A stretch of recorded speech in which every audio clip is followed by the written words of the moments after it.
So what does make a good guitar solo? Is it slow? Is it fast? Is it written out, worked out beforehand?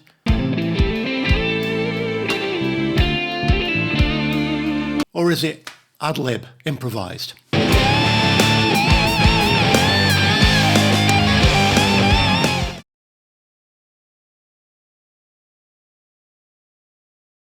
The decision on which approach to make should really depend on context.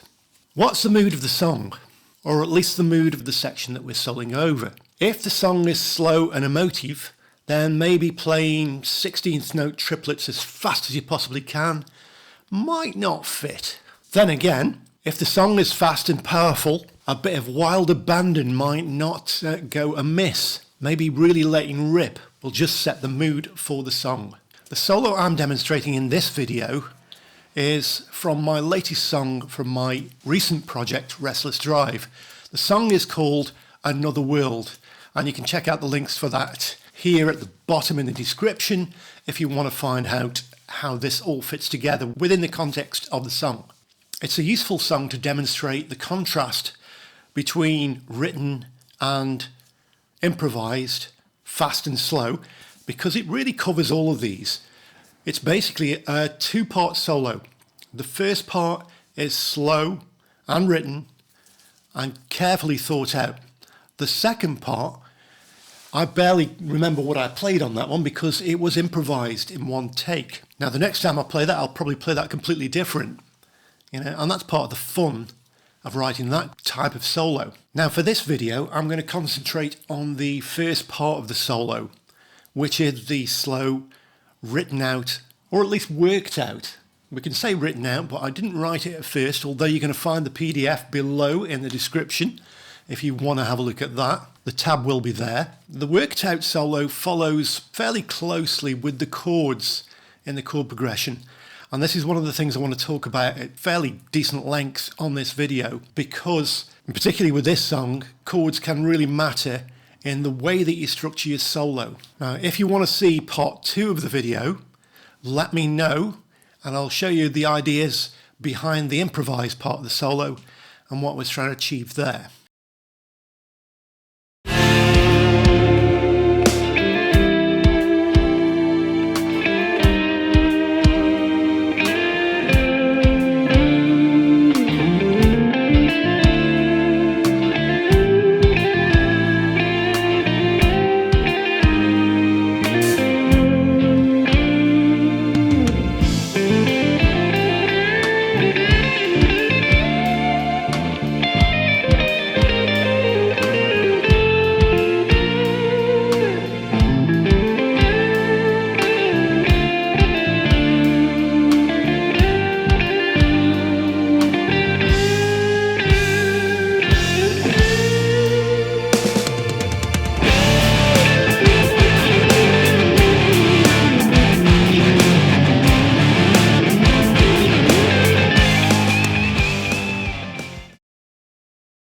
While I was making this video, I realised that I was banging on quite a bit about chord structure and scales and diatonic theory and things like that. Now, if you want to skip that bit, go ahead. I'll put in all the links, all the sections, so that you can work out which bits you want to watch and which bits you want to skip. But I'd recommend you don't actually do that, because at the end of the day, if you're trying to work out how to create a good solo, it's not a bad idea to understand what's going on with the chords and the scales that you're using. Okay, you can do it without. You can play it by feel. A lot of people can do that. But if you're one of the people that can't, and there are a lot of us, then knowing what's going on behind that solo, what the structure is telling you would work better, well, it's pretty important. I'll leave that with you there. All of the slow section of the video uses notes in the key of D minor, so the scale of D minor. But it was impossible to completely stick to that scale because of the rogue chord that I oddly decided to use within the structure of this song. Now I say oddly, I used it because I really did like the texture that it was bringing to the song. And that, I think, is always important. What kind of mood are we trying to produce? What kind of feel do we want out of the solo? Well, not just out of the solo, but out of the song.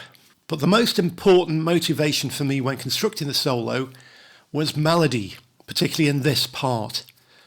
The first part ought to be melodic and have the correct feel. The chord structure had a mellow but sometimes slightly ominous feel, and I wanted the solo to reflect this and not just be random noodling over the top of the chords.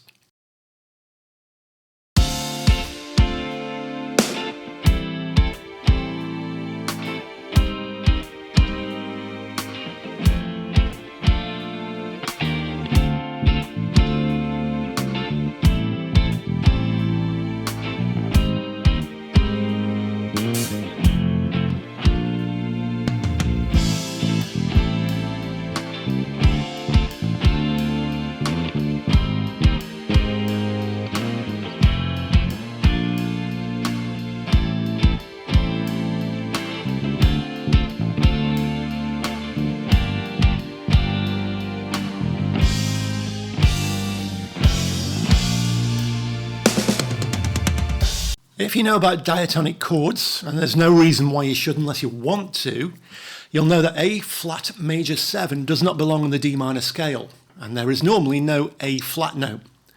But you'll hopefully agree that it works here. All right, let's have a look at the solo in detail. Now, the first section is pretty simple, very melodic, very slow, and we're doing this.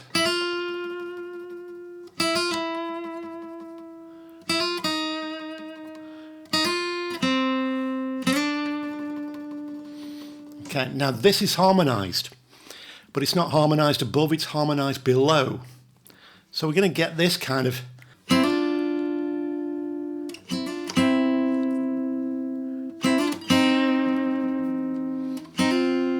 now up to that point, it's really just a third below. If you know your intervals, it's a minor or a major third depending on the chords, and both hammer on. So you got and giving us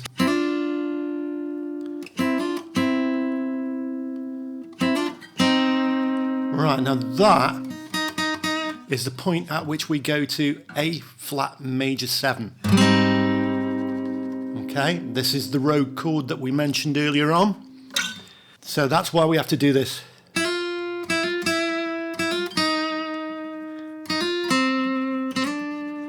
Now that last bit of the harmony is a bit weird.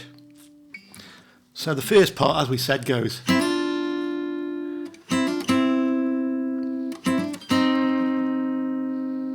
So on that last part we get a minor 6th, and then a 5th, and then an octave. Unusual harmony.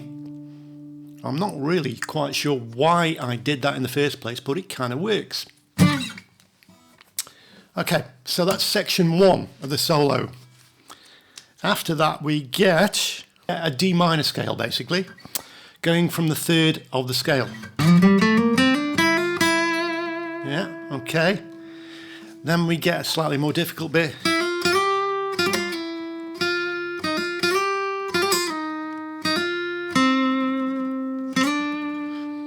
Now the second part there is going down to the E flat again, which is the A flat minor 7, A flat major 7, the chord that we've got there. And then we've got almost a pentatonic idea, but it does go minor.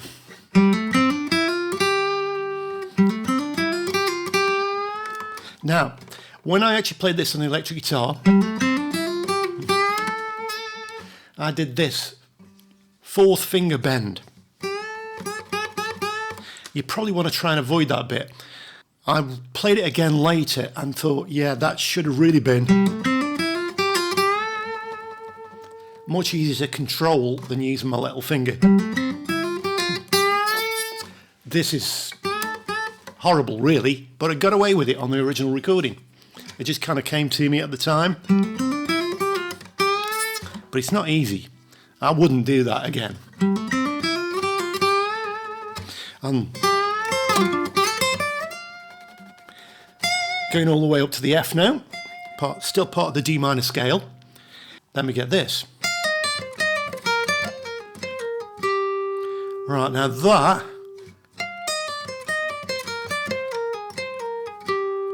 is really, again, over the A flat major 7 and gives us an A flat Lydian scale, which is basically a major scale with a raised 4th. And then changes halfway through that run as the chord changes. And that's the next chords, which is going down to an F. La da da, like that. So really we're following the chord changes here. We're trying to make the most of what the chord changes are and get a feel for it. The following part is over the A minor 7, and it's basically an A minor 7 arpeggio, or mostly. At least that section. So you've got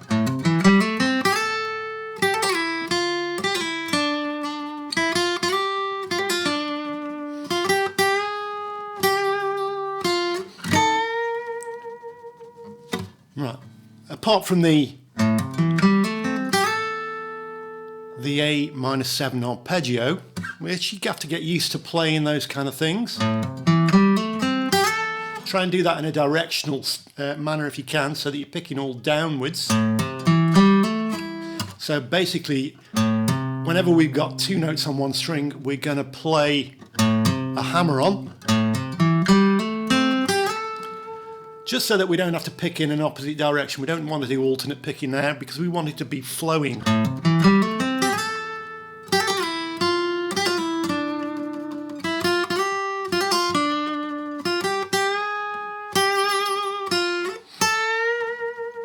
And those last notes are really just following the chord tones.